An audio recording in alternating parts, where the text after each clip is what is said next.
US Congress has reconvened its session to certify Joe Biden's election victory as of now, and this came as House Speaker Nancy Pelosi said that lawmakers would not let rioters to stop them from carrying out their duties. The Senate has also resumed its session, and Vice President Mike Pence's press office tweeted that Pence never left the Capitol and was in constant touch with Pelosi and other House of Representatives leaders. The US House and Senate were holding a joint session to count Electoral College votes. The session was interrupted by Republican lawmakers who objected to Arizona's result. And this was followed by separate debates in Senate and House chambers. The debates were suspended when rioters stormed the Capitol building. We still have our correspondent Jagrati Dave with us live from Washington, D.C. Jagrati, tell us now, we know the session has reconvened to certify Joe Biden's victory in the presidential election. Will we see Donald Trump finally conceding defeat? Highly unlikely. President Trump said to his supporters that he will never concede.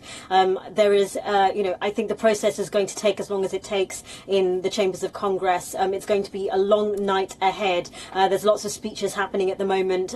Those challenges to the certification seem to be there still. We're not sure what happens to them. We're not sure if after the events of today, whether there are any reversals, changes of heart amongst those challenges after what they've seen happen on the streets in the environs of Capitol Hill. So we will have to see how the evening unfolds. But they are on the House floor, and they are going to continue with the proceedings. And as Mitch McConnell said, the certification process will continue for as long as it takes. It will be a long night, and they intend to do what they came to do, which was certify the results, which will pave the way for the next president of the United States to take office, which is clearly going to be Joe Biden in 2 weeks. Right. Jagrati, I just have one final question. Joe Biden will be sworn in on the 20th of January, under 2 weeks to go before Trump leaves office. Will we expect more violence on the streets?